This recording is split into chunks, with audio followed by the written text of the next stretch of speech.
Hey guys, how's it going? It's Jewel Tolentino here. All right, so today I have a different interview. Today I'm going to be talking about Amazon FBA Canada and in particular private labeling.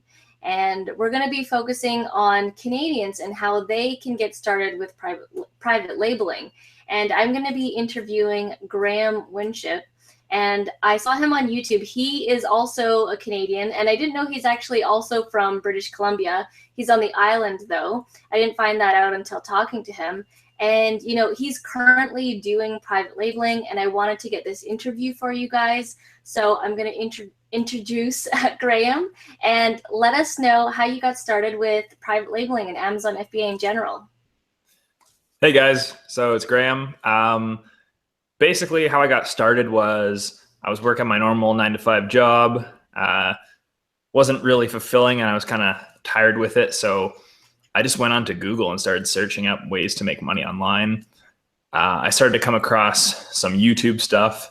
And for anyone that's kind of researched methods of making money online, you kind of come across some stuff that's doesn't seem very legit and it kind of seems spammy or like people are trying to sell you something. But the one process that really seemed real to me was the whole Amazon FBA thing, because you're selling your own real product and it just seems more believable. So I started to come across some guys that were making good instructional videos on how to do that, and really just followed through, watched a bunch of videos on it, and really just learned the process as I went. And yeah, that's what led me to starting my own private label business.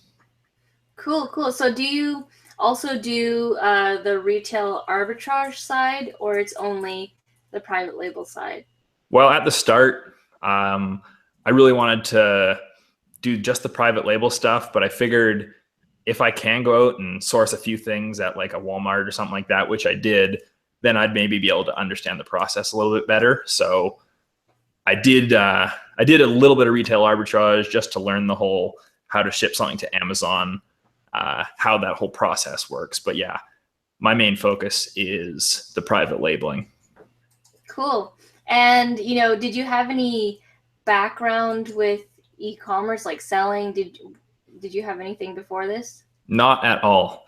My first sale was my first dollar earned online. So it was completely new to me. I kind of viewed it as some impossible phenomenon that only some people could figure out. But no, it worked. It was true. It happened. And yeah, I'm pretty excited about it now. Awesome. So how many products do you currently have going? Well, I currently have the one product that's selling on Amazon right now. I have another product in production. It's about to be shipped here soon. And then this week, me and a business partner are going to actually be looking into starting another 1, 2, or maybe even 3 products. But yeah, so I have the one selling right now, and that's earning me some income, and then soon to be 2.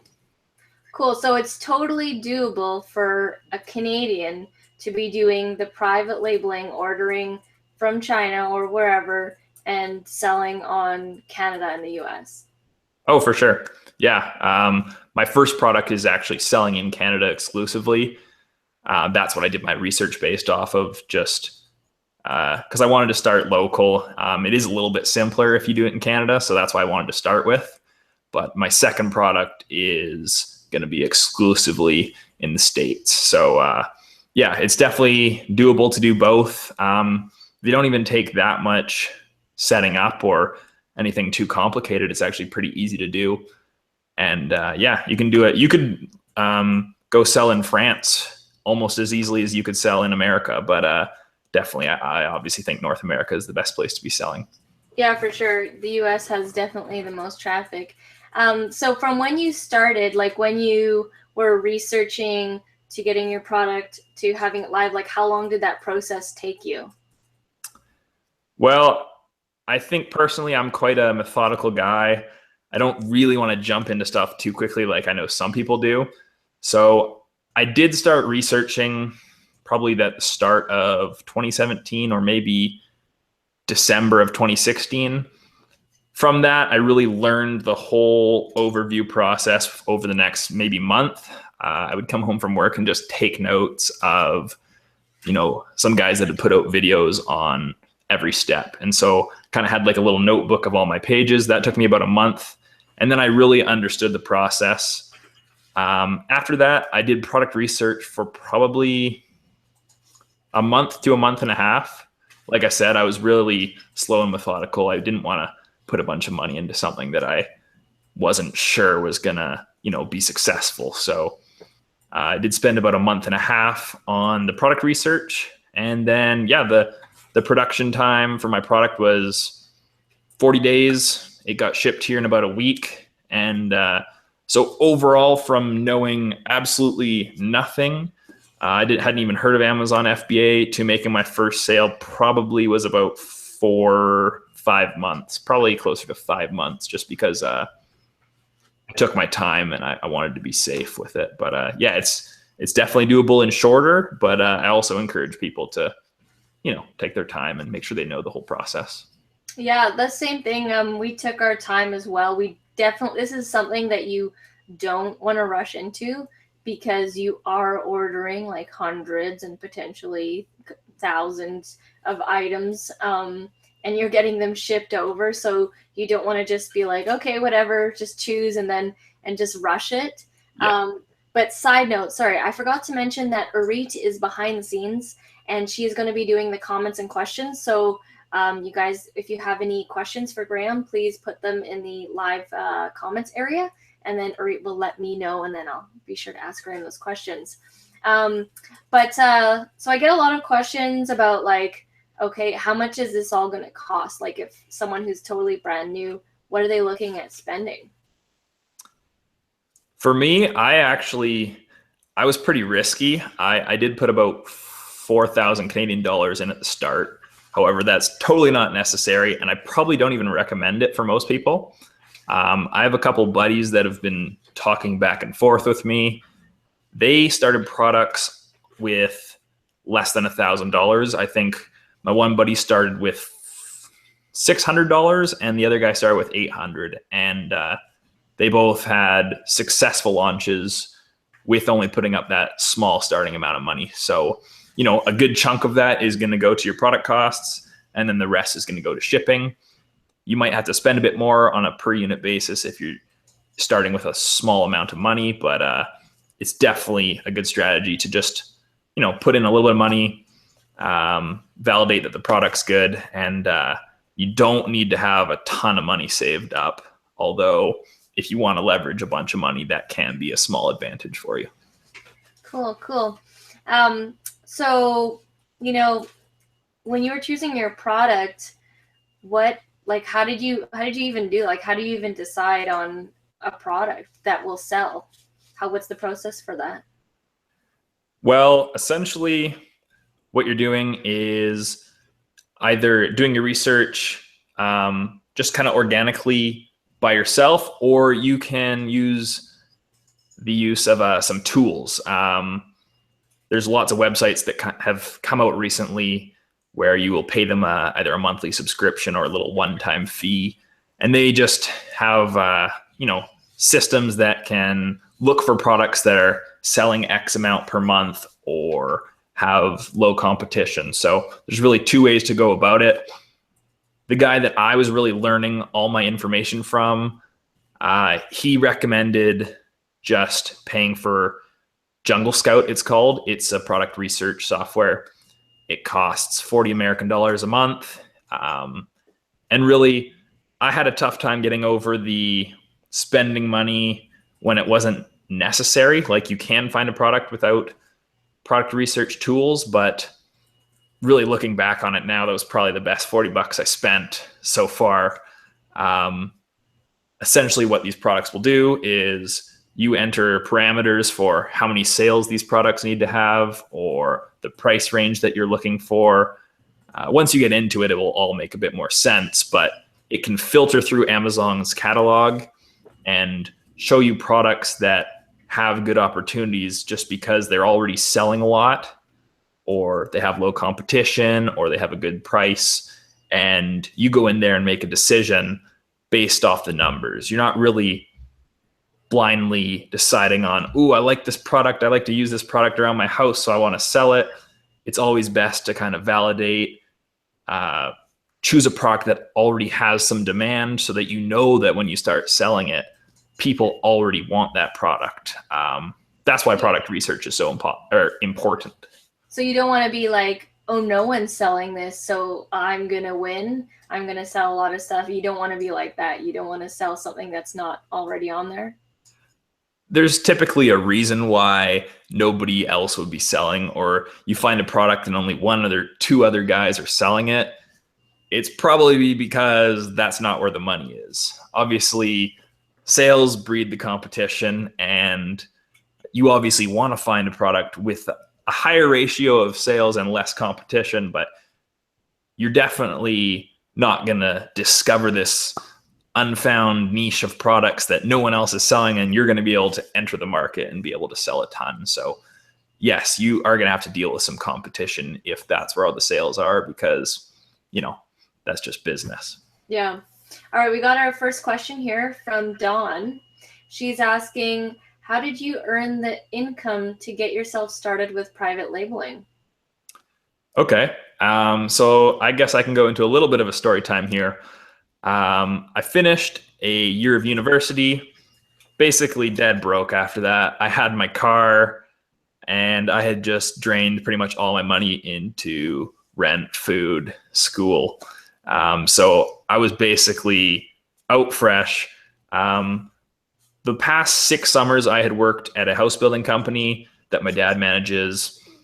And basically, I just went into hermit mode. Like, I decided for myself, like, okay, you're young.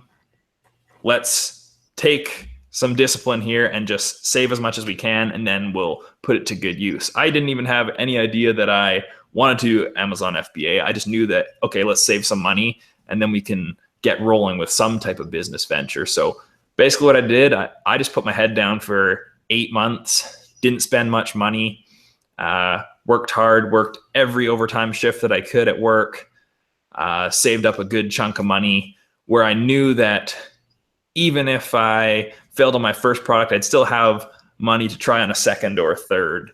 But yeah, it wasn't necessary for me to save up as much as I did. I just felt more comfortable leaving my job at that point, once I had saved up a bunch. But yeah, it just came from not spending a lot and saving basically all the money that I could. And yeah, that's kind of got me to where I'm at now. Nice. Sorry, we're hearing a little bit of feedback from your side. When I'm thinking maybe the people might be hearing that too. Is there maybe like some earbuds or something? I wasn't hearing it before when I was speaking, but now I'm hearing this like echo thing that's happening. You want me to go grab some earbuds? Maybe, yes, just in case, because it's hard for people. Sure. While he's grabbing the earbuds, I'm going to do a quick story about follow-up to Dawn's question. So I started with, I think it was like $1,000 or $1,200 to $1,000 Canadian when I started, when I did my first private label product. And it was I'm going to admit, I didn't do as much product research as I should have. This was like 2 years ago when private labeling was still like, it wasn't like as popular as it is now. Like, it was just starting, and there wasn't as many like softwares and products around. So I kind of just went into the cooking niche and chose a product from there, just because I thought that would be, I just thought, it's really popular. I did do obviously the calculations for the product to make sure that it sells, but I probably didn't go into as much detail as Graham did when he was choosing his product. I was just telling them that how I chose my product. I didn't go into much research detail. Okay. I probably didn't spend as much time. I just chose the cooking niche because it was popular at the time. And I chose a silicone product because silicone was really big 2 years ago on Amazon, or probably still is. And like everyone was doing these silicone products. So I just chose that, and I did the calculations to make sure that it was profitable, but I didn't go into as much detail as you probably did. Okay, and despite not doing as much research as you would have wanted, you were still able to be successful with it? Yeah, like, I mean, we sold all 1,000 units. I'm not doing private label currently. That's why I will allude to I am teaming up with you. Yeah. So if you guys don't hadn't actually, you guys wouldn't have known I hadn't mentioned it yet. But basically, me and Graham are working together. We're going to be creating a course, and I just want him to share as much information in this interview as possible. But yeah, so I did private labeling, and I get so many questions on our YouTube videos, on the channel and everything, on Facebook and emails about private labeling. And, you know, I didn't feel comfortable answering all those questions because I wasn't currently doing it, and the knowledge was a little bit old for me. So I wanted someone who's currently doing private labeling. And so that's why I approached Graham to work together. And so that's why he's here answering your questions right now. And we got another one from Dawn again. I believe she's in Saskatchewan. So she says here, so is there a formula for deciding on how much, on how much is too much competition? Is there a formula for that? Yeah, for sure. And it's all based on your intuition, but typically when we're looking for products, what we're viewing as the competition gauge, the only way we can really determine that is by looking at the other products that are similar to that and seeing how many reviews they have and how good those reviews are. Because when you just go onto Amazon, Amazon just assumes you're a buyer. They just think you're trying to buy some products. Mm-hmm. So all they're displaying you is, oh, this product has 100 5-star reviews. This one has 1,000, whatever it is. And of course, with products that sell a ton, they're going to accumulate more reviews than the ones that sell, 30 a month, for example. So when we are looking at products, we're trying to find products that typically have below 100 reviews, 200. If there's a couple products that are similar to the one that you want to sell that have 500, or maybe one has 1,000, you're probably not going to be able to catch that guy. But that's when you've got to think, okay, even if I can't catch that guy, is there enough depth in the market that I'm okay being number 2?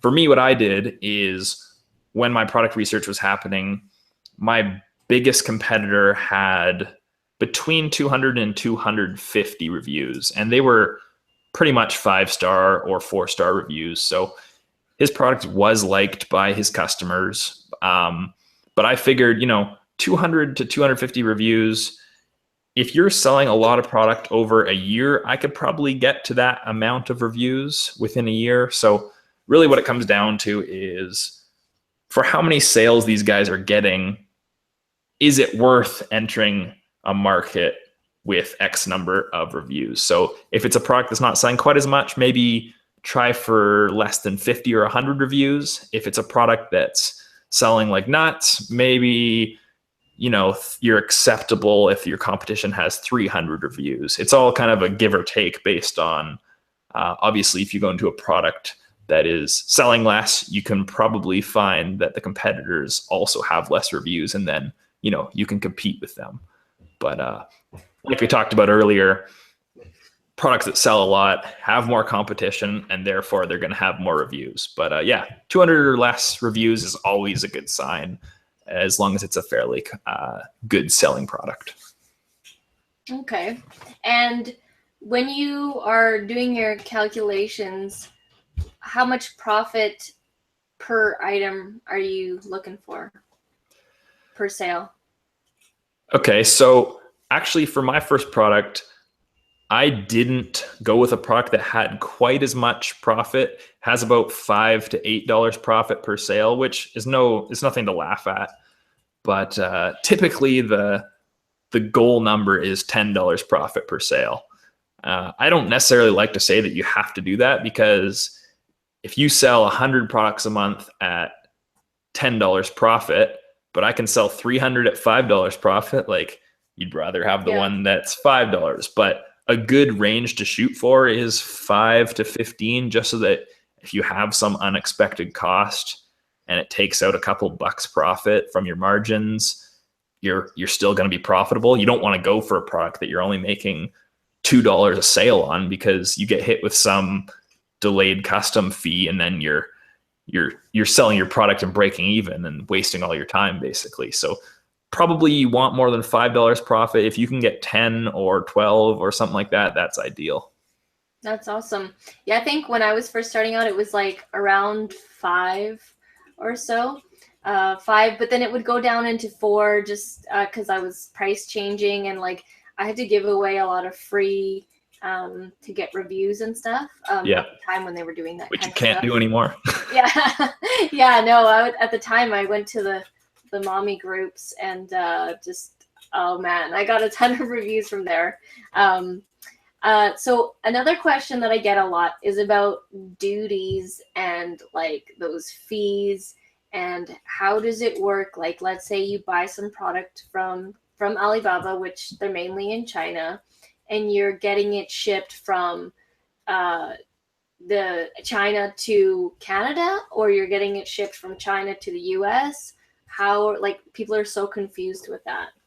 Yeah, unfortunately, the duty part of things is a little bit more complicated, because every single product that's being shipped into North America is actually being charged a different duty rate. So I think that pencil crayons are like have 100% duty charge. So if you spend $100 on product costs, you're going to spend about $100 more in duty charges. My product had about 5 to 8%, and it's really something that you just want to talk to your supplier about. They probably know better than anyone else, because you can go on to the government websites, but that's just messy and tough to find. So I think your supplier is probably the best person to ask, and you just factor that into your whole profit margins thing, right? It's just an extra cost that you have to deal with, and it's just everyone's paying that same duty charge, so the prices will reflect those costs. So yeah, because I know a lot of people get hung up on those charges and fees, but if you are doing the proper calculations with profit, then that should cover that, right? Exactly. I mean, if you have a product that had 0 duty charges, and then the government decided, okay, you're going to have to spend 100% duty charges, well, it's going to be the same for everyone. Everyone's going to have to then raise their price because the duty charges are higher. So it's all just another cost that you can work into your profit margins, and just after you add all up your costs and see how much you're selling it for, are you profitable? Are you making enough profit? Cool. Okay, so we got a couple more questions here. I think we answered this in the very beginning. They were asking, do you do private labeling in Canada or in the US? You're doing it in Canada currently, but you are going to be launching in the US soon, correct? Correct. Yep. And I want to kind of focus on the States a bit more. I love getting that 1.3, conversion rate right now. $10 sale in America is like $13. So I'm actually attacking the US market. Add to the fact that it's a bigger market and there's more opportunity there. So I'm really going to focus there. Will you still be launching another product in Canada, you think? If the opportunity presents itself, I'd love to. I might like to build some more products kind of themed around my current product in Canada, just so that, when you shop and you find my one product and it relates to my second product, they can kind of cross promote each other. So I would like to put maybe another 1 or 2 products that's kind of related to my first product. And I think they would complement each other nicely. But I mean, I am focusing a bit more on the US market, but Canada is also great. Cool. All right. So here, two questions. So do you look for more volume more than profit? Is that like, are you paying attention to profit alone, or the volume of sales, or a little bit of both? Well, yeah, it's a mix, and you're just multiplying them together. You definitely don't want to find a product that's only selling 30 a month, 50 a month. Like my lower limit is I like to see 100 sales a month, for a place that you think you could reasonably get to. So maybe the top seller is selling 300 and then the next 5 are selling maybe 100 a month. And this can all be found out using some of the product tools that we use. But if you think you can get to 100 products per month, that's a bit more than 3 a day. I'd probably go for a product with lower volume if it had higher profits, obviously. So my product that I started with is actually very high volume, and that's why I was okay with a 5 or so profit margin. Okay. And considering that you can no longer pay for reviews, how do you rank against your competition?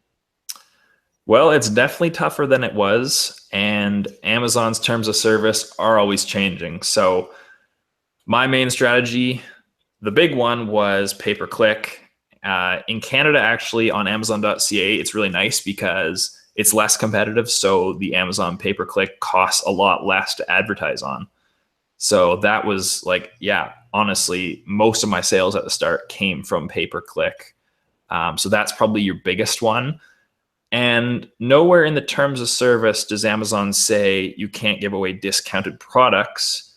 You just can't give away discounted products in exchange for a review anymore. So if you do a giveaway or, give 50% off on your product or whatever, that's going to get you a bunch of sales, and then you're going to move up the page on Amazon. And in my experience, more than anything, the most important thing is sales velocity. If you're selling a bunch a day, Amazon's going to put you right to the top because they're like, okay, this guy, his listing's awesome. And then they move you up the page, and that just promotes even more sales. So it kind of builds and snowballs on itself. And once you get that sales velocity, you start climbing up the page. That gets you more sales velocity, and you kind of just go from there. Yeah, it's definitely like a snowball effect. Because when the way I was doing it was, I can't remember how much of a discount. I didn't even give 50% discount because the mommy groups, they were like obsessed with the product that I had. Okay. It was definitely a popular thing with them, and it had to do with baking. And so when I did like it was a small discount. I think it was like 10 or 25%. So many requests that, even though we were allowed at the time to do a exchange of the review and the discount, like when you make one sale, the ranking moves up and moves up and moves up. So it's like, it really, like when you start getting that, you really need to capitalize on that and work off of that sort of like fire that happens. Exactly. Because it can go right back down really easily. Yeah, and if you go back down, you're going to be stuck back down, and you're going to probably need to do something to start climbing again. So that's another reason why once you do launch your product, you do want to have everything optimized so that when you do start climbing because of these giveaways, that you stick there because you have good pictures and good description and everything. So you do want to be prepared and have your listing ready, just so that you can capitalize on the ranking boost based off of some giveaways and discounts. Cool. All right, we've got another question from Diego. Do I have to register anything in special in the US to be able to sell on Amazon.com? For example, registering the brand, registering the business, or having a US bank account? Okay, so this was actually probably my biggest hang up when I started. I was like too worried about what I had to be ready for, and that kind of held me back from doing some stuff. Or, my mind would be like, oh, is it even worth doing my product research now because I'm not registered there or anything like that. I found that was my biggest holdup. So I did go get an American bank account based out of the States, but I did it through my local Canadian branch, and that was simple. Just meant that I wouldn't have to get charged conversion fees to my Canadian bank account. So that was real simple. You go to RBC or TD and no problems there. You'll have that done in half an hour. You just ask for a US-based bank account. So I did get that done. But other than that, everything can be tackled when the time comes. So I definitely don't want people to get hung up on things like that. Because, yeah, in the future, you can get going, but it's not a requirement. You can start selling, and then once you have some sales and it's actually worth your time to go, register your business or whatnot, then you can do it. But definitely don't let yourself get hung up on that, because I had a lot of problems with that. Like, oh, should I be doing something a month in advance so I don't get hung up later? No, thankfully, the process kind of is very straightforward, and you just focus on the task at hand and then deal with that stuff when it comes. Yeah, that's kind of like the main question that I get when I'm talking about anything to do with making money at all, is always, do I have to register a business? It doesn't matter what I'm talking about with eBay, Merch by Amazon, Amazon FBA, Udemy, like anything. It's always like, that's the number one question that I think people are concerned with. Yeah. And yeah, people are really concerned with having it perfect before they start. And really the more important thing is to actually just get started. It's okay to make mistakes, and you'll kind of learn along the way. For sure. But yeah, I get a lot of those questions too. Let's see here.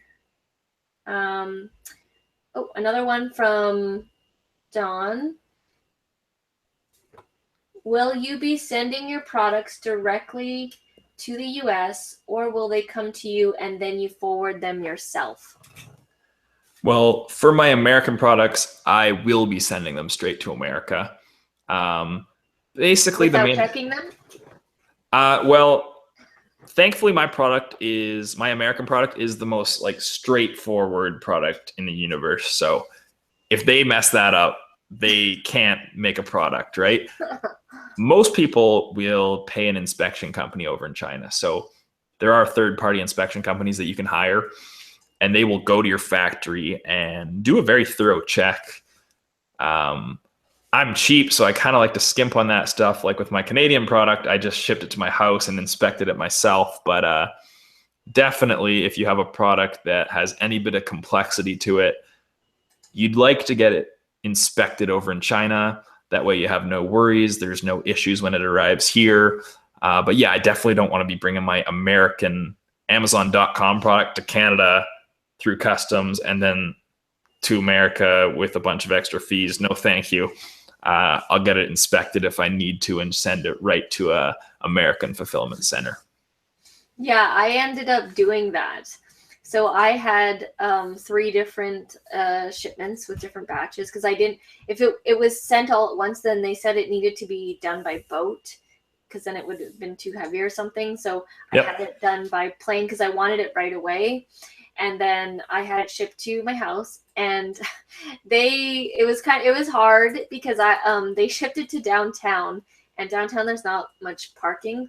And there were huge boxes, and I had to carry these boxes from the DHL store to the car, and I could barely lift them. That's awful. And they were in 3 huge boxes, and these are big boxes, where you could fit in them. And they were completely covered in tape, and it was just so heavy. And just be aware that there's that part, if you decide to do it yourself, that it is a bit of manual labor. It's a lot of work to receive it yourself and package it and do that whole thing. But it does save on costs for sure if you receive it. But I was lucky in that UPS was having a discount time or something. I don't know. They were low on customers or something, because they had 20 or 30% discount at the time for your shipments. So I was able to ship out from Canada to the US at a discounted rate. It's not happening right now. So I would probably, if I were to do the exact same thing now with my product, I'd probably lose money. Okay. Yeah, because the dollar was different back then 2 years ago. True. And yeah, just everything else was different. So I don't think that launching the same thing now would work out, because I was at the $4 to $5 mark. And sometimes I would, near the end, when I was just trying to get rid of the product, I raised the price on my item completely, and just to see how much higher I could sell it at. I started selling it at $13.99 or something, $12.99, $13.99, and then I just jacked it up to $17.99 at the end, the last 50 or so units, just to see how much I could sell it at. And surprisingly, people were buying it at that price. I'm like, what? Why didn't I do this before? Yeah. Yeah, that's funny because I've actually noticed, with my new product that sometimes I'll raise the price a couple dollars and it will sell better just because people kind of perceive that as, okay, it's probably a good product if they're charging more for it. So pricing is interesting and it sometimes makes no sense. Yeah, it's a confusing game.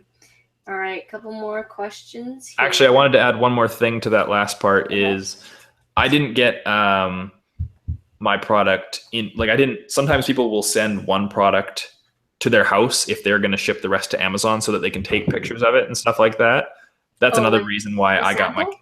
yeah, but if you have it private labeled, your sample probably isn't going to have your brand on it unless you pay for that. But yeah, so with my second product that is just being directly shipped to the American fulfillment centers, I did pay for one of them to be directly air expressed here, which should be arriving honestly any day. But you can also get your stuff photoshopped, which I'm not really a fan of. You can just pay some dude to Photoshop some pictures for you and make them look professional. But I like to have the actual item just so, I can take pictures of it and, show people it and that type of thing. Cool. All right, let's pull up the next question here from All Natural. They said, can't you ask for a sample of the product instead of doing consistent inspection? You can, yeah, but there are some people who still want to do the inspection because like every batch is going to be different. For me, each batch that I received was different. The first time it was really good. The second time it was like dirty and I had to actually there was like dirt and dust on it, and this was a baking product, and I don't think that customers would want to receive that. So that I have a question. What if you're dealing with a supplier that messes up your product? How do you deal with the suppliers? Because it's totally different over there. They do things differently. Yeah, well, I'll answer the first question first. And if you have a supplier that wants your business and they're going to send you a sample, they're not going to send you their worst stuff, right? They're going to hand select the best sample to send to you. And you can pretty much count on the rest of the stuff to be equal or worse than what they send you because they want to set a good example, right? Because they're not going to send you a crappy sample. They want you to actually place an order. So don't rely on, the sample is going to be the same as the stuff that they send me. It's not always the case because just of the fact that they will selectively send you the best sample they can for your business. And then you were asking about what, sorry? Oh, I was asking, how are you dealing with the China suppliers? They're in a different time zone. They do things a little differently. They do. And they're a little bit aggressive. So how do you talk to them? Is there a special way? Well, honestly, you definitely don't want to tell them that you're new to this. You want to kind of pretend you're a bit professional, pretend that this isn't your first rodeo. And the biggest thing for me is it was actually surprising how much they will say stretch the truth to you. They lie to you straight out. They'll tell you that, we're losing money on this. We're losing money on this. We're just giving you such a good price to further our business relations. It's like, come on, I know that you're just trying to you're that's a total lie. They're not going to do an order with you if they're not profitable from it. But yeah, I guess realize that it's a different culture. It's a totally different set of business structure over there. And they're going to take you for every penny that they can get. And, they are going to do what's best for them. So you do got to have a backbone and tell them, no, it needs to be this way sometimes. And if they can't meet your standards of what you want from them as a supplier, there's other suppliers out there. So don't get married to one and think you have to go with them. If you have, the ability to walk away and say, okay, sorry, I'll find a better supplier, that's really a position of power because if you're stuck with the supplier and you have to go with them, well, then they know that, and you're kind of forced into whatever they say. So definitely keep your options open, be willing to say no, and be willing to, compromise with them, and realize that they're probably not telling you the truth all the time. They're just trying to make some profit. So it is not business like you'd expect it to be based on what you're used to over here in North America. They will, pull some shady stuff on you. You just got to be able to say nope, have everything laid out in contracts. Just, a simple, you're producing this many goods for me at this price. That way they sign it. They're obligated to it at least somewhat. And you just got to be, you got to be more careful when dealing with Chinese suppliers, definitely, than North American ones. Yeah, they're like, I think one of the things was you don't say that you're the one in charge.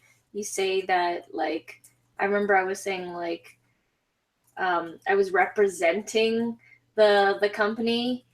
Or you're the shipping agent, or something like I'm not the one that's in charge. I'm not some dude in my mom's basement trying to buy from you. I work for a nice company, right? Yeah. You have to, because they're doing the same thing too. And they I think they get like commission or something for how much like sales they do. So they're really trying to sell you as much as they can. All right, we got a couple more questions here. They said any experience with logos? So like, how did you get that, I guess, done on your product? I got it done through some 13-year-old boy on Fiverr over somewhere out east. It was, $5 American. So it turned out to be like $7 Canadian. And he did a pretty professional SketchUp of a logo for me. I just told him what I wanted. And it's great. I'm super happy with mine. And essentially you just tell them what they want. They'll send you a file that you can edit and send to your suppliers. And then you just work with your supplier to find the easiest way to put that on your product. So if it's something that can be stitched on, you'd get it stitched on. If it was a sticker that had to be applied, they'll usually know best. Your supplier knows how whatever can be printed, stitched, or stuck on your product. But get your product. You can be done super cheap. If you have any graphic design skills, you could probably do it yourself. And but I had no problem spending $7 on a logo. And then just work with your supplier and have them apply it to your product in whichever way is convenient. Do you need to have a logo on your product? Well, I'll say that it's much better to have a logo on your product. That way it's yours. Nobody can, if you're buying a generic product and selling it on Amazon, and Amazon's an open marketplace, some other seller can buy that exact same unbranded product, and there's nothing to say that they can't sell on your listing. So you don't want to run into that. It is better to put something with a logo on it at the start. If you want to just ship in 100 units and do it without a logo because maybe your supplier is wanting to charge you a ton to put a logo on it, then maybe you can sell it without a logo and then validate, okay, this product does sell a bit. Now for my next batch, I'll get my logo put on it. But I do strongly recommend that you put your logo on it, just because you don't want any random person, selling a generic product on your own listing. It's called hijacking. Are you afraid of anyone hijacking your listing? Because I've seen people do it even with it being branded. Yeah, and it's usually a fake because nobody has the right to produce your product with your logo. But I'm probably not a big enough seller yet to someone wanting to bother hijacking me. They'd rather hijack the guy that's selling 40 a day. But it is something you worry about. I saw the top guy in our niche get hijacked about a month ago.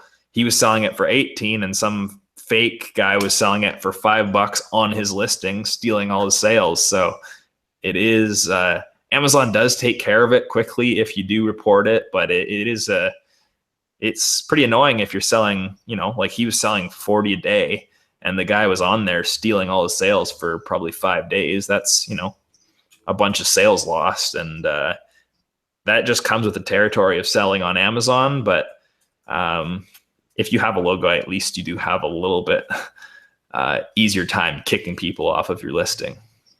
Yeah, I mean, there's always going to be things that are going to happen in any business, so it's just part of the game.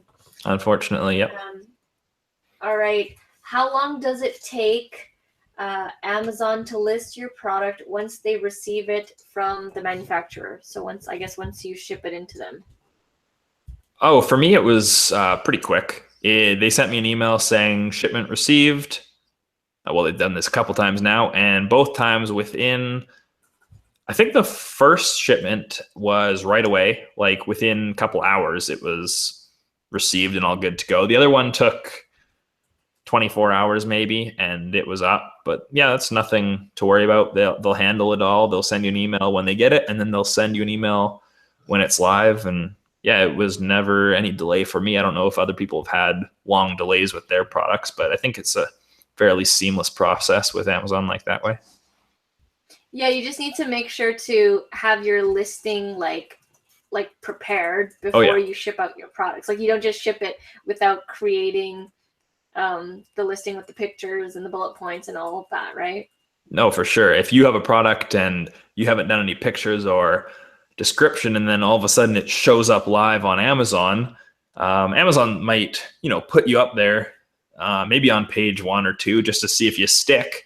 And if you don't have anything prepared, people might look at your product and be like, okay, this guy has one picture, I'm not going to buy that. And then Amazon's thinking, oh, all these people are clicking on it and they're not buying it. It must not be a very good product. And so you do want to capitalize and have your listing perfected as soon as it hits the shelf, the Amazon shelf. And you definitely need to be prepared, and you'll have tons of time to be prepared. I mean, sometimes you have a month of boat shipping, or at the very least a week of air shipping that you can prepare for. So yeah.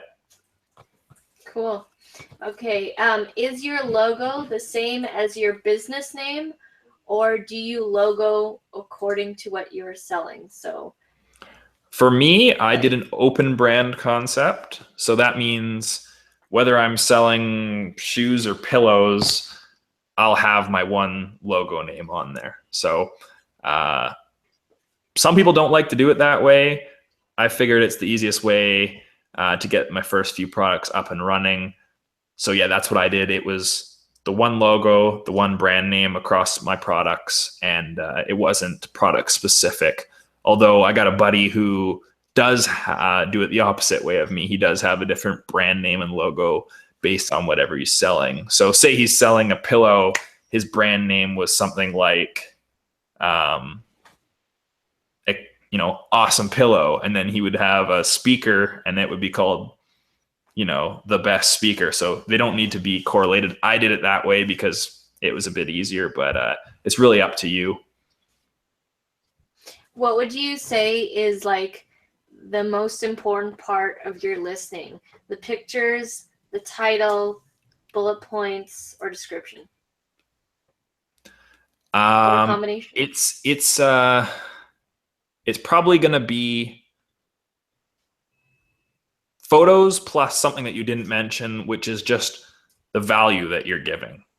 So photos are, a photo tells 1,000 words. If you have great photos and somebody doesn't, people love to look at the photos as soon as they click on a listing. So having good photos is a big increase. It's a big help. The other thing that I mentioned was value. If you can have a product that has a little feature that something else doesn't have, you don't necessarily need to have the best description or bullet points. And if someone sees some little added feature that you've incorporated with your product and it sets it apart from the other products, sometimes that in itself can be all it takes to get a bunch of sales. So I'd say the added value mixed with, strictly listing speaking, the pictures are most important. Cool. Yeah. I mean, when I'm buying stuff anywhere, I always straight to the pictures. I look at all the pictures before I or the bullet points or the description. Yeah, for sure. You can usually tell how high quality a product is just by looking at the photos. You might want to read a few of the bullet points just to maybe read about some of the features, but you can usually get a good indication of how good a product is just off of their photos. Mm-hmm. All right. Another question here. Enough to identify a product as yours because you can smack on a logo on anything, or would you recommend customization? So I guess purposely making it different than the rest, like slightly different? Yeah, I mean, that's a bit kind of two questions in one. It's always encouraged to differentiate your product. You definitely don't want to be just the same as everyone else, but a little bit different logo. Like, it's better to be different, maybe based on even a color or something like that, or a little feature, or maybe you add in if you're selling you were selling those cooking things, maybe put a recipe on your packaging or something like that, just to differentiate yourself. That's always encouraged, because if someone's dealing with a bunch of products that are all the same and they see some little bonus feature on yours, they're going to love that. So yeah, that's definitely true. If people are going to hijack your listing and they want to fake your logo on some products, I guess they could do that, but that's when it really comes to you can now gate your product so that you're brand registered with Amazon. That's a bit of a complicated process as of like this month, but if you are having troubles with people hijacking by just slapping on your logo onto some generic product, if you are brand registered with Amazon, you can totally eliminate that. The only bright side to being hijacked is, at least if you are getting hijacked, it's because you're making a lot of money to begin with, because no one's going to bother hijacking some guy that can't sell, right?